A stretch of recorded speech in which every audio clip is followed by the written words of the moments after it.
Wherever you go, whatever you do, throw a little at it. Omax, Vest and Briefs.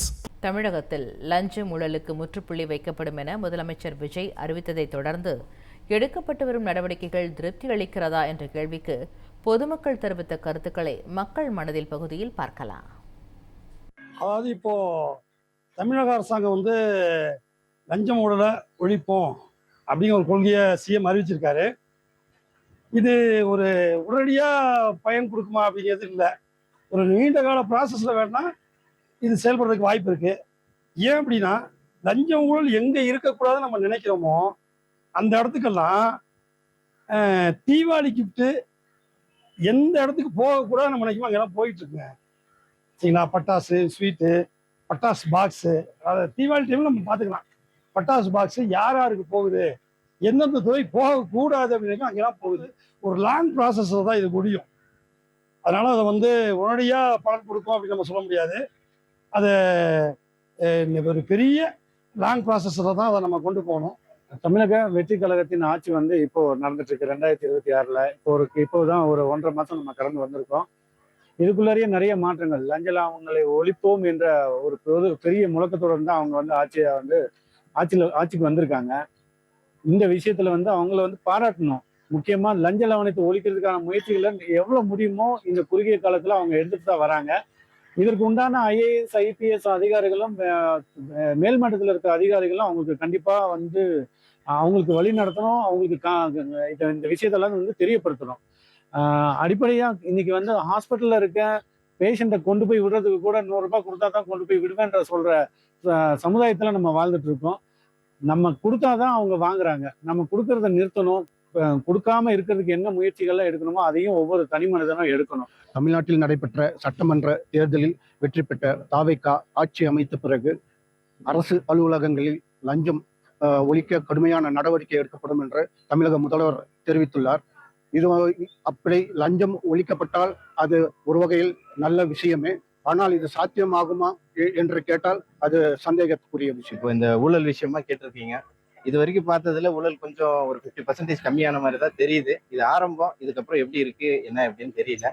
ஆனா ஒரு சில இடத்துல எங்க தொழில் சம்பந்தப்பட்ட இடத்துல எல்லாம் இன்னும் கொஞ்சம் முற்றிலுமா அது முடியலன்னு நினைக்கிறேன். முற்றிலுமா முடிஞ்சா இது நல்லா இருக்கும் அப்படின்றது என்னோட தனிப்பட்ட கருத்து. தமிழகத்தில் லஞ்ச ஊழலுக்கு முற்றுப்புள்ளி வைக்கப்படும் என முதலமைச்சர் விஜய் அறிவித்ததை தொடர்ந்து எடுக்கப்பட்டு வரும் நடவடிக்கைகள் திருப்தி அளிக்கிறதா என்ற கேள்விக்கு பொதுமக்கள் தெரிவித்த கருத்துக்களை மக்கள் மனதில் பகுதியில் பார்க்கலாம். இந்த முன்னாடி இருந்த ஆட்சியோட இப்போ இருக்கிற ஆடியோ ஆஃபீஸோ சரி, இந்த பாக்கி எல்லா துறையுமே சரி, இந்த லஞ்சங்கிறதே இல்லாமல் வந்துக்கிட்டு இருக்கு.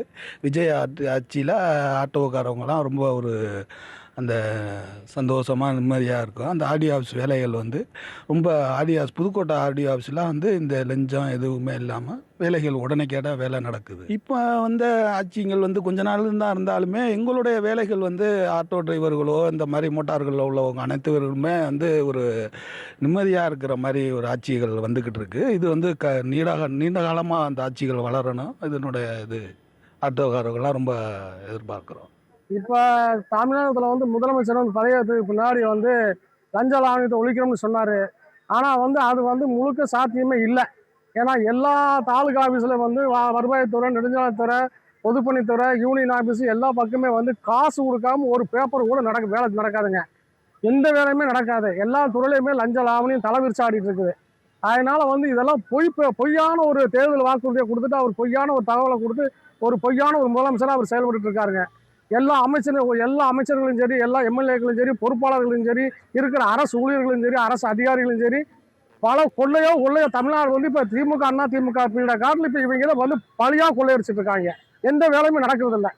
உள்ள போனால் காசு கொடுத்தாதான் வேலை, காசு கொடுக்கலன்னா வெளியே போடாங்கிறாங்க. இது யாரு கேட்கறது? எங்க போனாலும் லஞ்சம் தான் கேட்க. லஞ்சம் கொடுத்தாதான் வேலைப்பாடு நடக்குது. ஜிஹெச்சுக்கு போனாலும் லஞ்சம் கேட்குறாங்க. ஒரு பிரசவத்துக்கு போனாலும் லஞ்சம் கொடுத்தா தான் பிரசவம் பார்க்குறாங்க.